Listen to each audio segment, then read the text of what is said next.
Good afternoon. How is everyone doing today?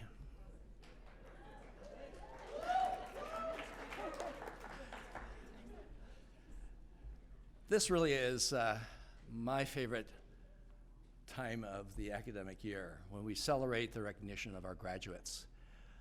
What's really great is that everyone is pretty much happy. That rarely happens in other parts of the academic year. So it's a time to celebrate, and for the parents and families of our graduates to be very proud. I'm Don Michaels. I'm the director of the University Honors Program. And on behalf of the honors faculty and staff, I would like to welcome you to our fall 2019 ceremony, which marks the 62nd year of the honors program. Today's ceremony is a time for us to celebrate and take pride in the accomplishments of this extraordinary graduating class. At this time, I want to introduce the members of the Platform Party, the Faculty Honors Council, and the honors faculty. I will ask each person to rise and remain standing through the introductions. Please hold your applause until all have been recognized. First, our Platform Party. Joyce McConnell, President of Colorado State University, Fort Collins. Kelly Long, Vice Provost for Undergraduate Affairs. Diane Burton, Assistant Director, University Honors Program. Susan Benzel, Ceremony Speaker. And Bridgett Neff, Student Speaker. Please welcome them to the ceremony.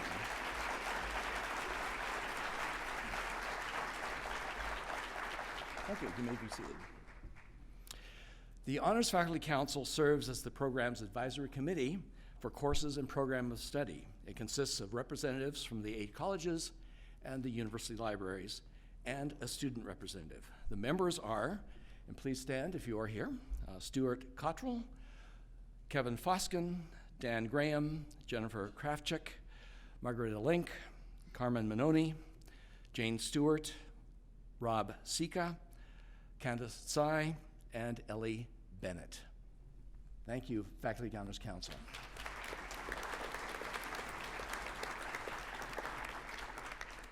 The heart and soul of the program are the 48 faculty who teach the seminars in the honors curriculum. Their names are listed in the program.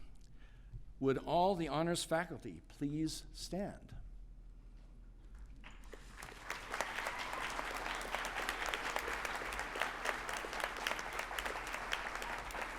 Thank you. All honors students complete a senior honors thesis. The student works closely with a faculty advisor, usually over a period of 2 semesters or often longer. Our students would agree that their success is due largely to the dedication of faculty in mentoring our students. Would all the honors thesis advisors please stand and be recognized?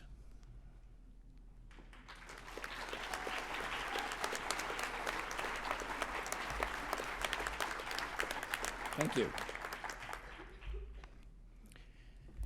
It is a distinct honor to introduce our guest speaker, Susan Benzel. Susan is an alumna of the University Honors Program, earning the Bachelor of Science degree in Electrical Engineering in 1988, and immediately started working for Hewlett-Packard and later Hewlett-Packard Enterprise. 30 years later, Susan returned to CSU in the fall of 2018 as the Scott Scholars Program Coordinator in the Office of Academic and Student Affairs in the Walter Scott Jr. College of Engineering. Susan's 30 years at HPE spanned many areas of high tech, affording her opportunities to work in almost every aspect of product development. Her highly successful career culminated as the execution program manager for The Machine, which is the world's largest single memory computer being developed by HP Labs. As the Scott Scholars Program Coordinator, she brings a wealth of experience to advising Scott Scholars as well as first-generation engineering students. Her role includes mentoring, teaching leadership skills, connecting students with research opportunities, and many other activities to help ensure the success of our students. Please welcome Susan Benzel to the podium.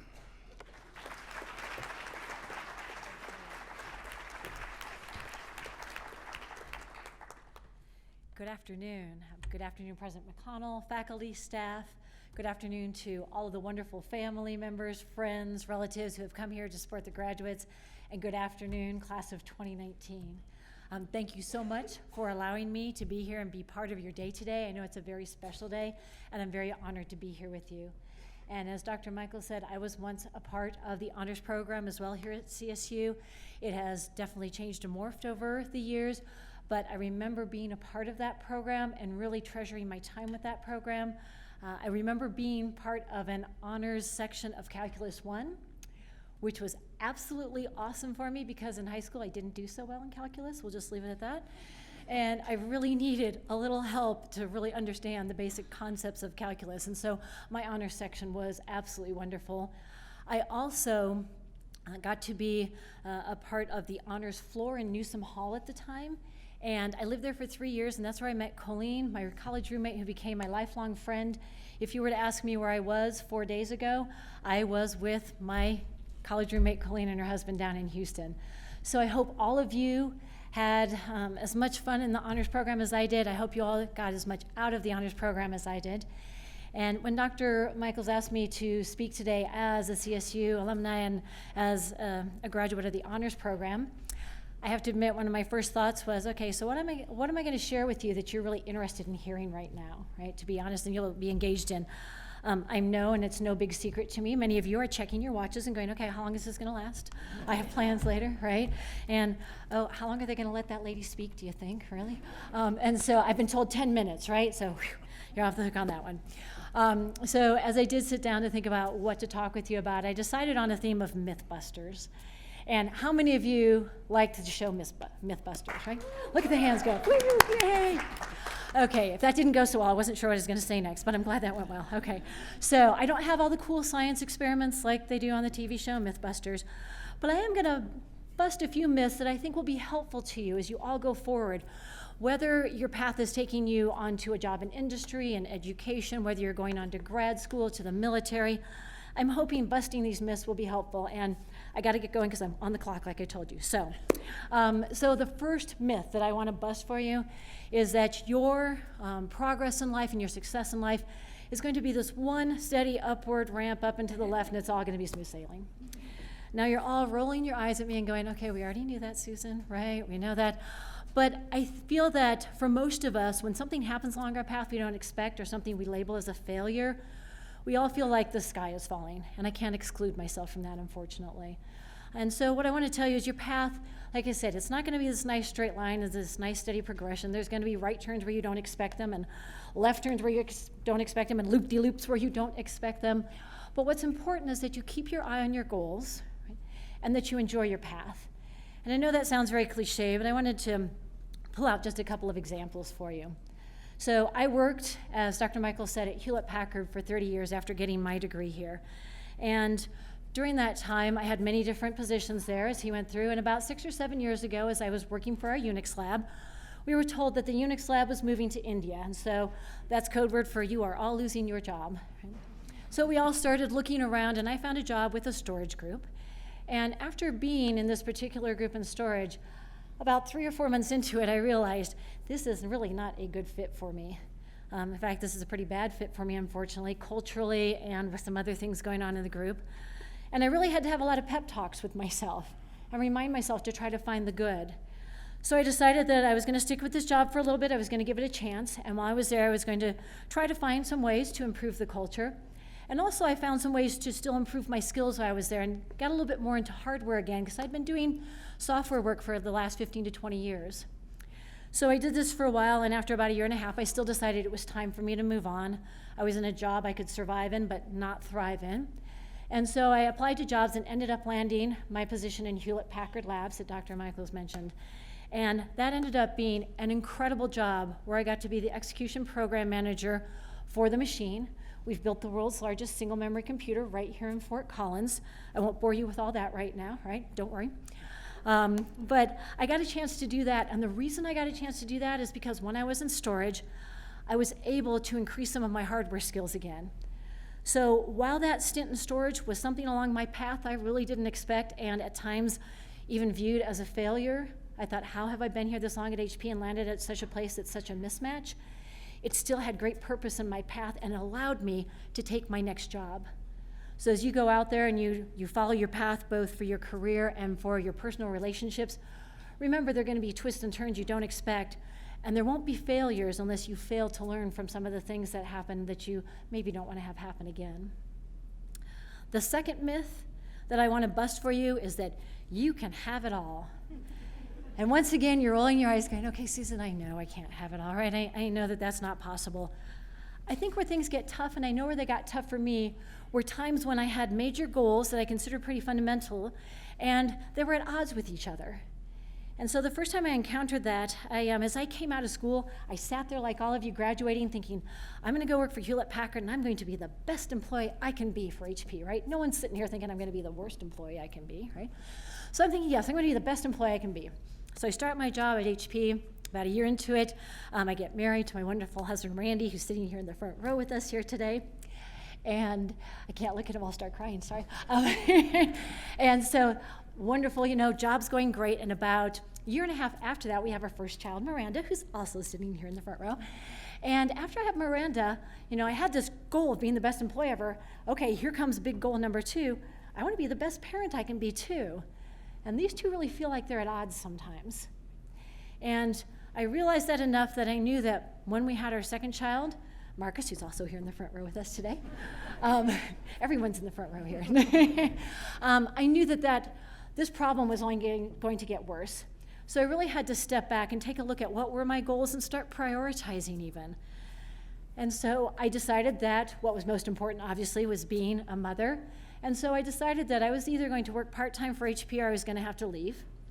I was very fortunate. HP let me stick around and work part-time for over 19 years. And I got very fortunate in that aspect that they allowed me to do that. But I also consciously made the decision that my career was going to take a bit of a back seat to being a mom. And so at that point, I had to make some compromises, I guess, if you will. So when I tell you to sit back and look at your goals, it's not that you'll never have to make compromises. It's that you do get the chance to look at what's important to you. Now, you won't always take your ideal job, right?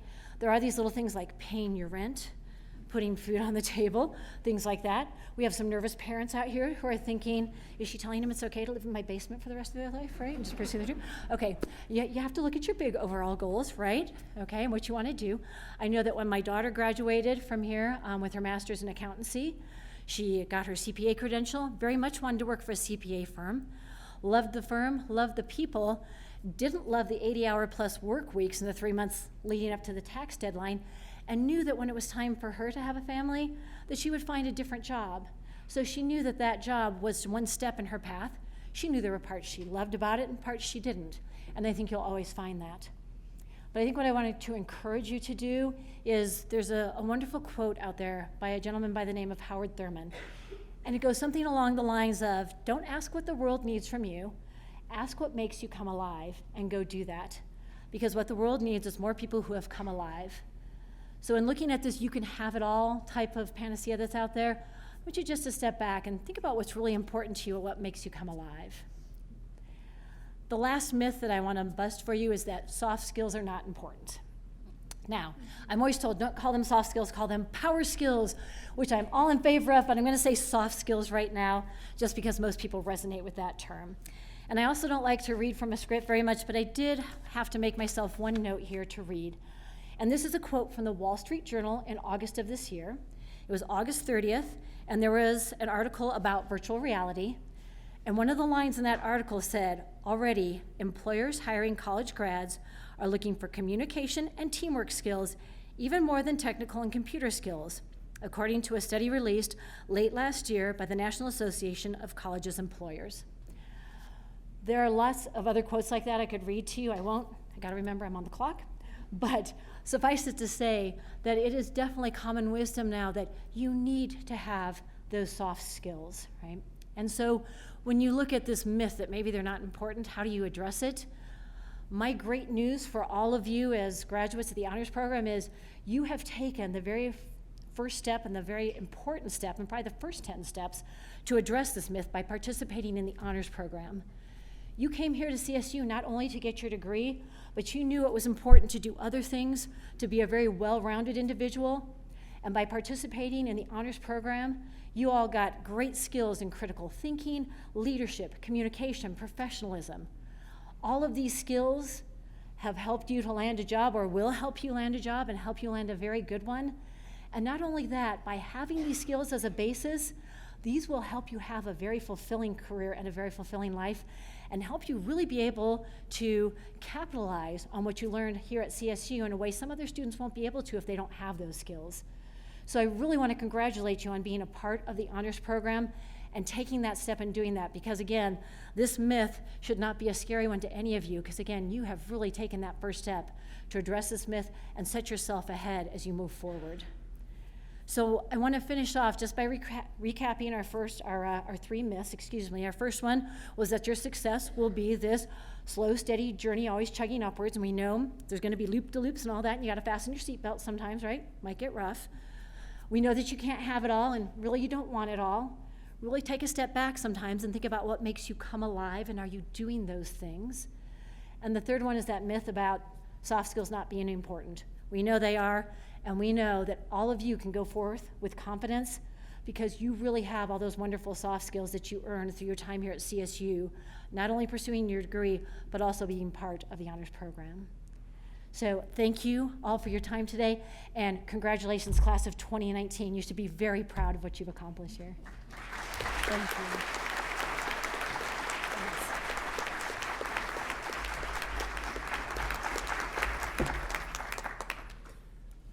Thank you, Susan. It's been a great honor to have you with us today.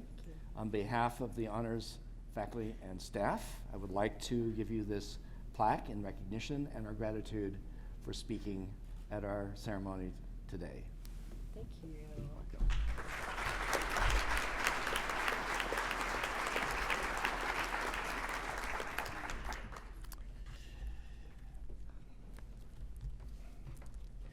It's funny because I teach a junior seminar, and I call it Mythbusters. Is that funny? Right, Aaron? Yeah, okay. Aaron was in my seminar. Our student speaker today is Bridgett Neff. Bridgett is graduating with a double major, one in international studies and the other in political science, with concentrations in Middle East and North African studies and global politics and policy. She received the Gladys Eddy Scholarship from the University Honors Program and the Summer Arabic Language and Media Scholarship to study Arabic in Oman. She served as student ambassador for the INTU program here on campus, and as a peer mentor for us for first semester seminar students in the recitation sections. And she's done that for 3 years. She just finished her third stint as doing that for us. Bridgett will enter CSU's Master of Political Science program in January to continue her study of Middle Eastern affairs, and she aspires to a career in diplomacy and foreign policy in the U.S. State Department. Please welcome Bridgett to the podium.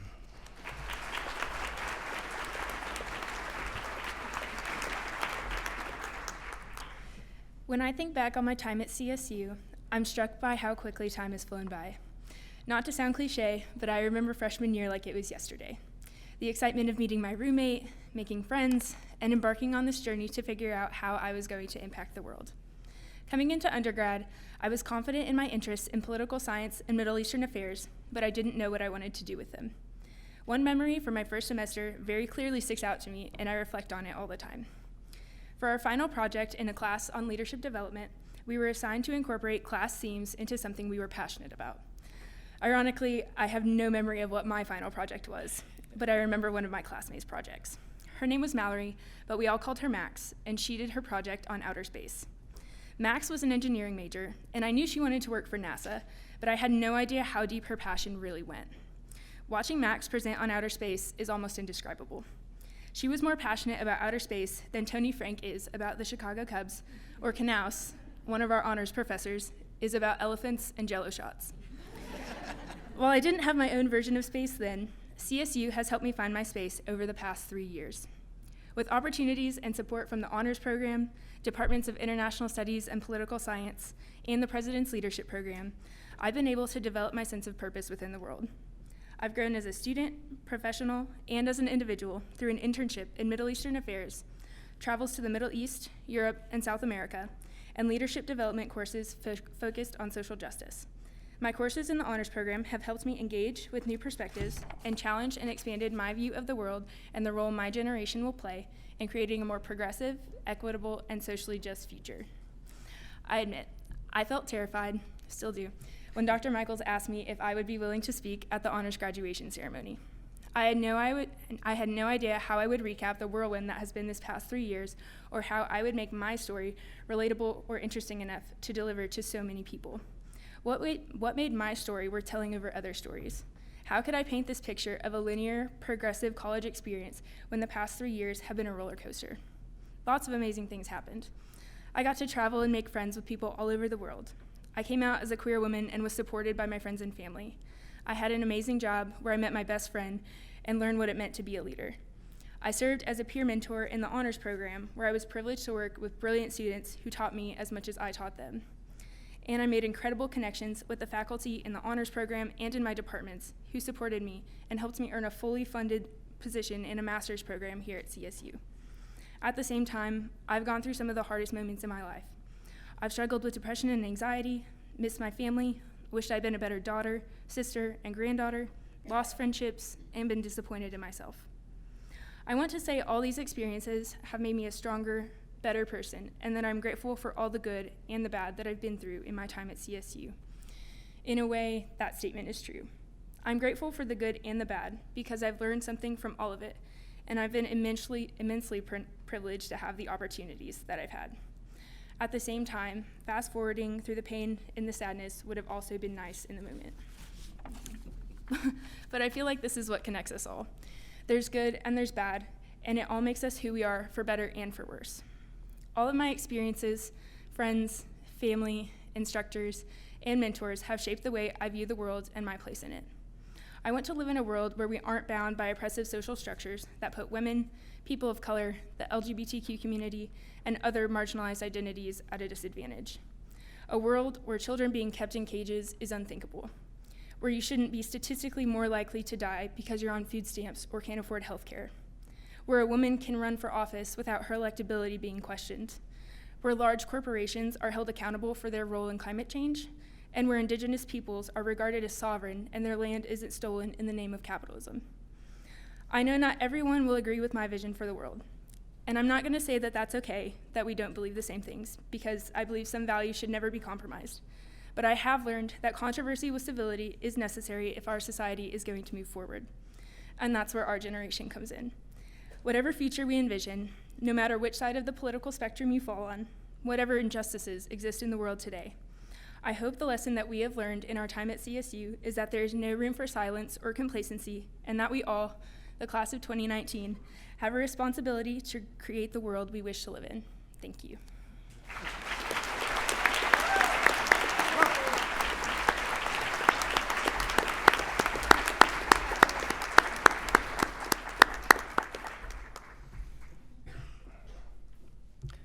Thank you, Bridgett.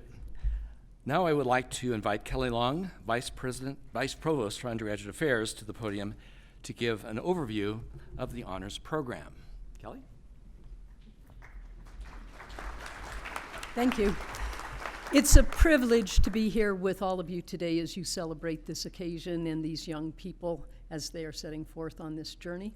I am pleased to serve as the Vice Provost at this time. My home department is history, so I want to share a little bit about the history of the honors program with you.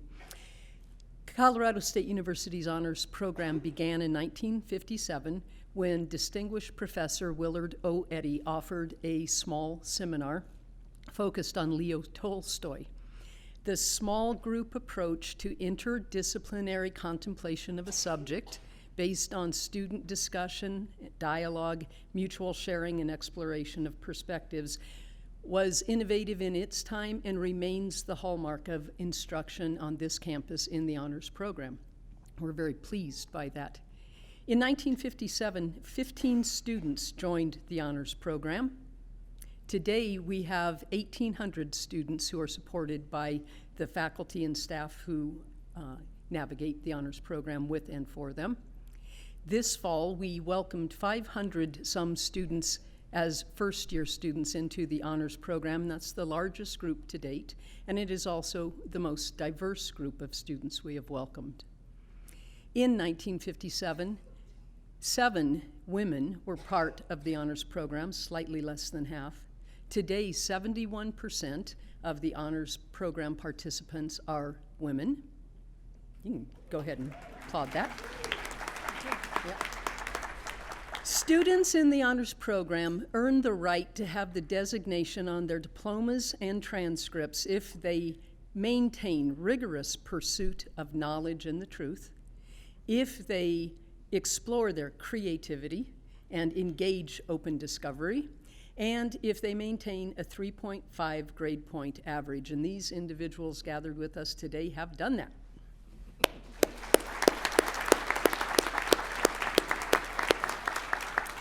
Additionally, students in the University Honors Program undertake the writing or pursuit of a senior honors thesis under the guidance of our distinguished faculty scholars who serve as mentors and support for them.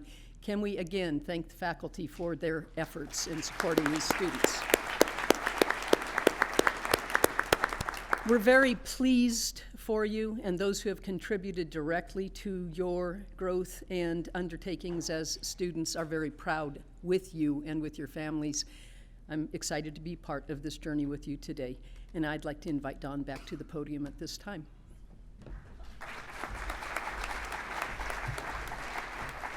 Thank you, Kelly. Now I would like to invite President Joyce McConnell to the podium to confer the University Honors Scholar distinction to our fall 2019 graduates.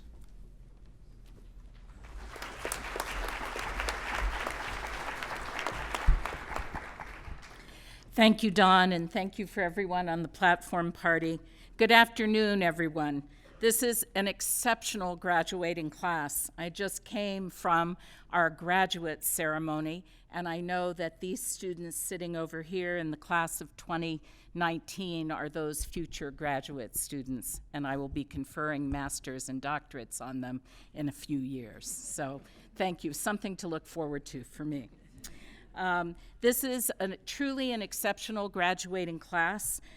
Although this fall's 73 honors graduates comprise less than 5% of CSU's graduating seniors, our students have earned 25% of the university's Latin Distinction Awards. So that just tells you about what a select group this is.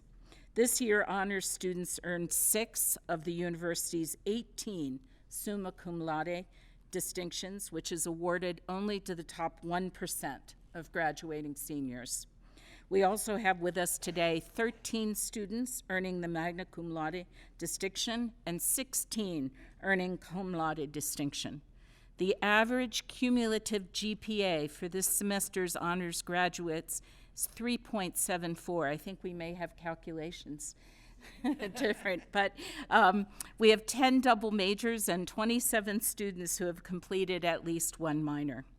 Our graduating seniors have served as honors peer mentors, resident assistants, admissions ambassadors, and student leaders on campus during their years at CSU. And in spite of their busy schedules, in spite of your busy schedules, you still managed to participate in study abroad at 7 times the rate of non-honors students. And as you leave us, you are moving on to great opportunities in professional and graduate programs or exciting first jobs. Fall 2019 honors graduates, please stand.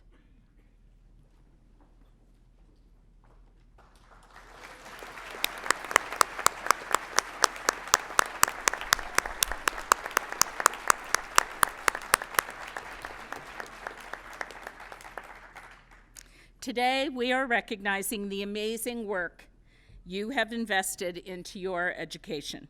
This is a waypoint for your journey. Look around you. The graduates you see are going to join you in helping to find the solutions to the complex challenges facing our world. I want you to be eager to join them and get started, but I also want you to have fun and live life to its fullest. Make sure you travel, try new things, and seize the opportunity for adventure. Always remember, academic lessons are best paired with a healthy dose of personal experience, love, adventure, and excitement. Now, as the president of Colorado State University, I confer on you the University Honors Scholar designation. Congratulations to all of you.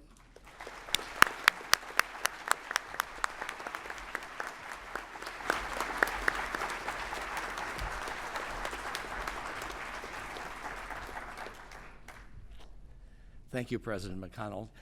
Graduates, you may be seated. Thank you. Now, the moment we have been waiting for, the awarding of the Honors Medallion. Diane Burton will announce the name and major of the graduates. The program lists the academic distinctions, thesis title, and faculty advisor of each student. Students will wear the Honors Green Regalia, Honors Stole, and the Honors Medallion at their college commencements this weekend. Diane, you want to come to the podium? Yep.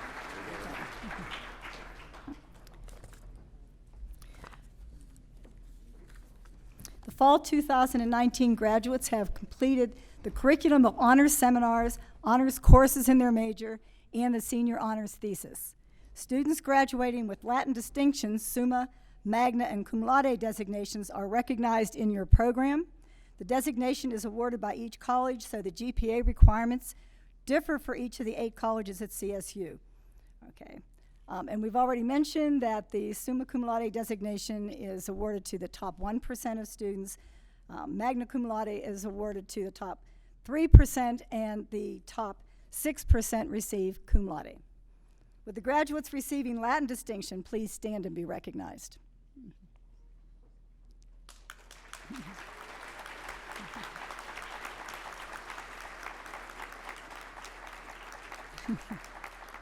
Thank you, and be seated.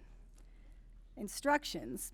Students will line up here on our left and enter the platform as I call your name. You will be congratulated by President McConnell. Dr. Michaels will place the medallion around your neck, and then you will be congratulated by Dr. Long and Miss Benzel. Then descend the platform, be congratulated by the honors faculty and your thesis advisor. Please proceed to the back of the hall and then return to your seats. Okay, are we ready? Okay. Hadil Salah Asmat Abdal Ghani, interdisciplinary liberal arts major and mathematics major with mathematics education concentration.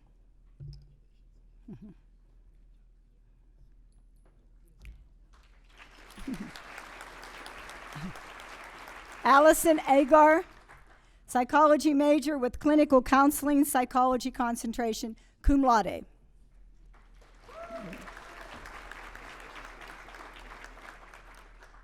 Lindsay Bailey, biological sciences major with biological science concentration, summa cum laude.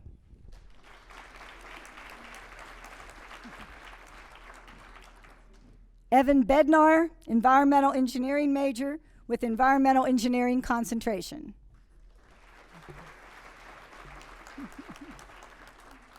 Kelly Burge, nutrition and food science major with dietetics and nutrition management concentration, and language, literature, and cultures major with Spanish concentration.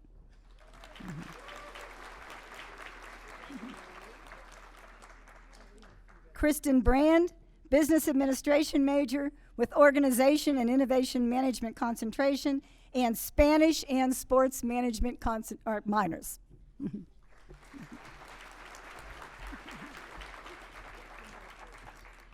Madeline Brill, biological science major with biological science concentration and business administration minor.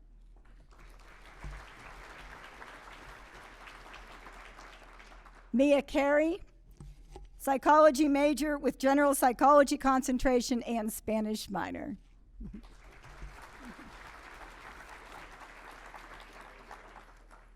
Hope Chatwin, microbiology major, cum laude.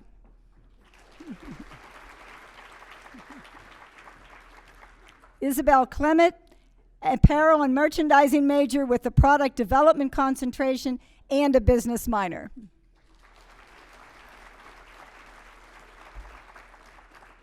Rachel Calclo, biochemistry major with general biochemistry concentration, cum laude.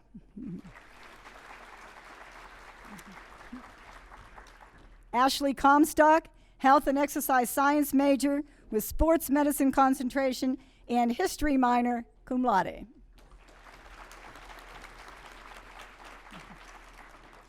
Alexis Darling, nutrition and food science major with nutrition sciences concentration and Spanish minor, summa cum laude. Haley Davis, equine science major, summa cum laude.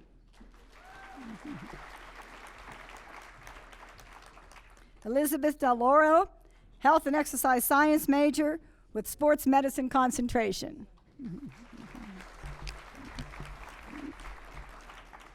Benjamin DeLynn, economics major and business administration major with finance concentration, summa cum laude.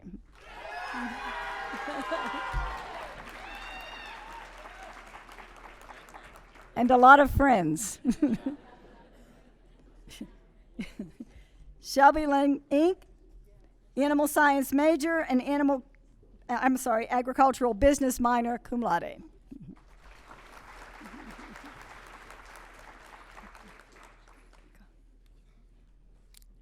Keiko Masuda Fryer, interdisciplinary liberal arts major in Spanish, women's studies, and ethnic studies minors, magna cum laude.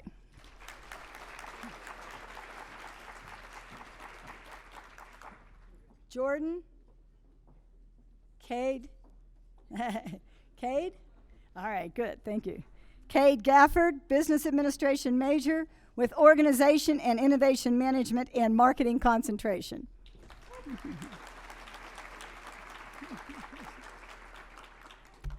Jordan Girardi, political science major with global politics and policy concentration and biomedical sciences minor.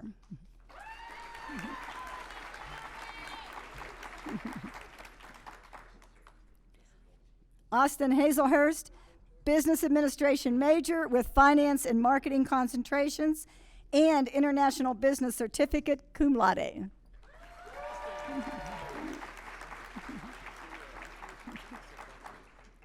Gunnar Hooks, biomedical sciences major.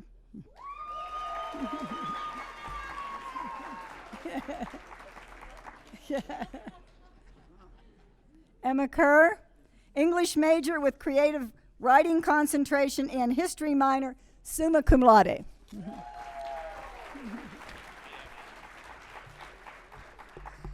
guys have a lot of friends. Kara Kovatz, biomedical sciences major.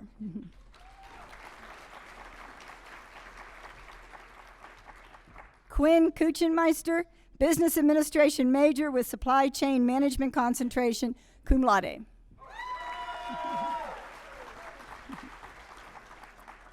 Samantha Leach, equine science major and business administration minor, cum laude.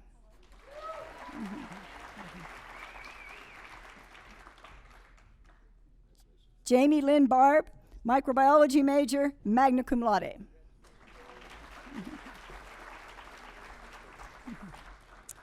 Victoria Catherine Massey, biomedical sciences major and German minor.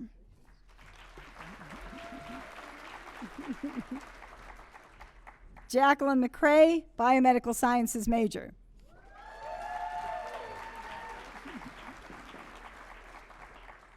Claire Messmer, zoology major.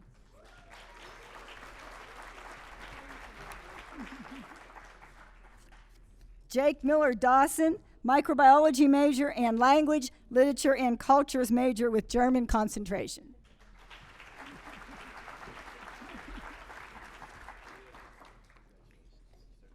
Megan Mosbar, biological science major with biological science concentration and chemistry minor.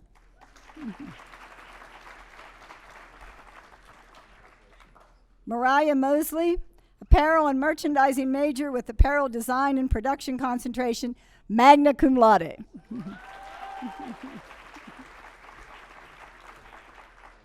Bridgett Neff, international studies major with Middle East and North African studies concentration, political science major with global politics and policy concentration, and Arabic studies minor, magna cum laude.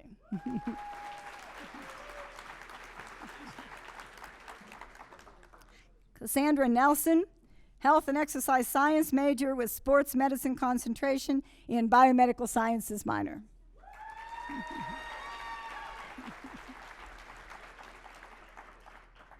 Madison Norton, fish, wildlife, and conservation biology major with conservation biology concentration and zoology minor.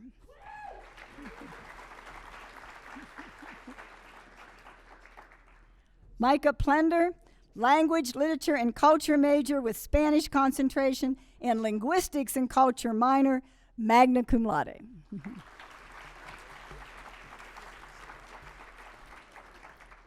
Aaron Provincio, fish, wildlife, and conservation biology major with wildlife biology concentration and Spanish minor.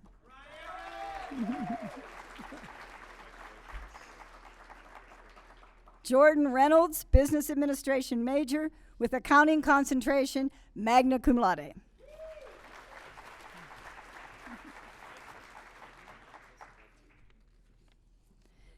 Cassidy Skorcheski, computer science major with computer science concentration and mathematics major with applied mathematics concentration and summa cum laude.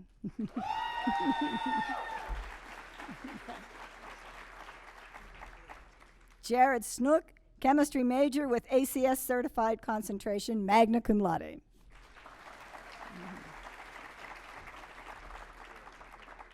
Jasmine Stanton, animal science major.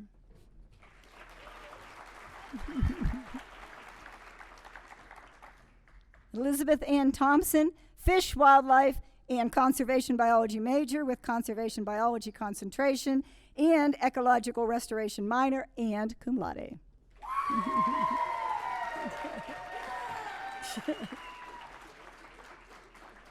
Wow, people. Alexander Turner, neuroscience major with cell and molecular neuroscience concentration and an entrepreneurship and innovation minor.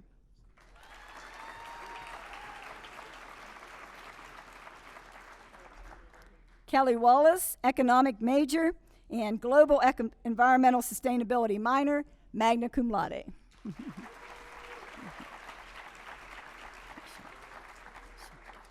Acacia Wells, English major with creative writing concentration and business administration minor, cum laude.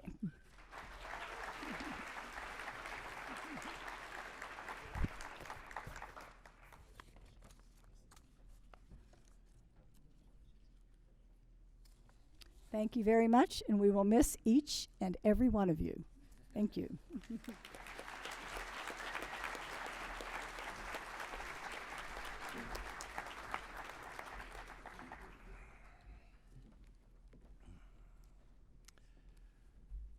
Congratulations, graduates. How you doing? Feeling good? We're almost done, so okay.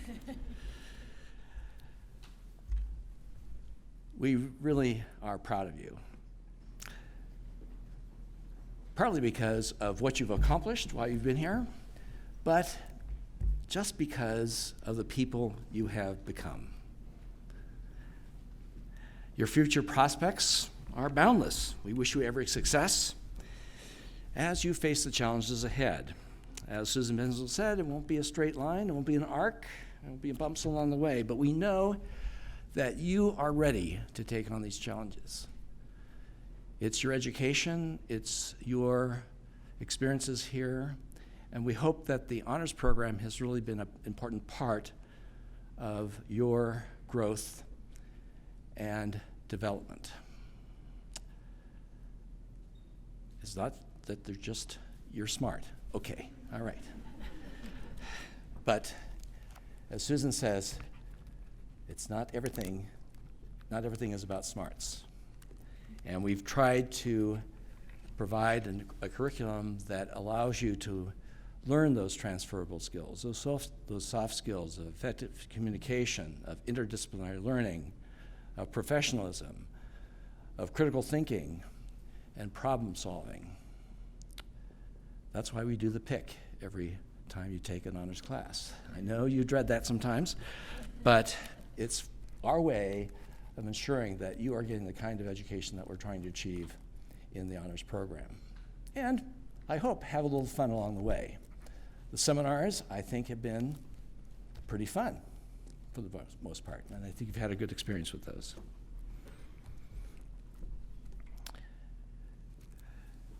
The role of the honors program is simply this. We try to help you become better people. You all are graduating in certain majors, and those majors have taught you the knowledge and skill sets to get a job after you graduate and not return to your parents' basement. But I'd like to say that the honors program really is more, we have a longer view, and that is we try to instill the values and the skill sets that are transferable as you move through your adult life. And so we like to think that you're getting a job because of what you've accomplished in your major, but what we want to do is make sure you have a successful career in whatever you choose to do. And I hope we've tried to accomplish that. I'm not saying that you're done. You're going to continue to develop and grow, but I hope we've set a solid foundation for you. And you can look back on this program as something that was really meaningful and really helped you get off to a great start after you graduated. Okay, I'll stop preaching. In closing, I would like to recognize several people who have contributed in important ways to the honors program. Firstly, I'd like to thank the honors program staff for organizing the ceremony. Diane Burton, Judy Bryant, Lori Williams, Siobhan Punchas, and Katie Peckler. But at this time, I want to recognize someone that's been critical and very important in our program, and that's Dr. Judy Bryant, our program coordinator, who is retiring at the end of January. I want to personally thank her for her dedication, passion, and commitment to the success of our students. Every one of our graduates has benefited from her skillful management of the Peer Mentor Program, awards and scholarships as advisor to the Honors Student Association and the Honors Literary Magazine, Spiritus Mundi, and as a liaison to the Honors Residential Learning Community. I won't embarrass her, but I do want to make sure that she is acknowledged for the great work she's done over the last 8 or 10 years. She's been a real asset to the honors program. Thank you, Judy, wherever you are.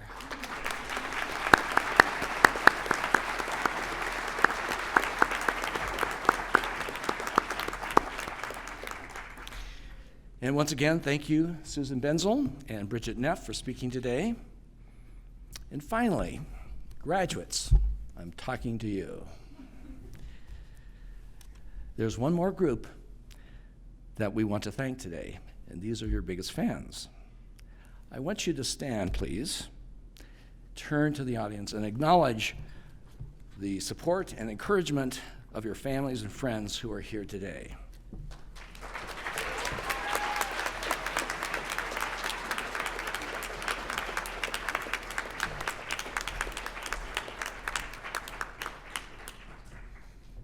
Thank you, graduates. This concludes our ceremony.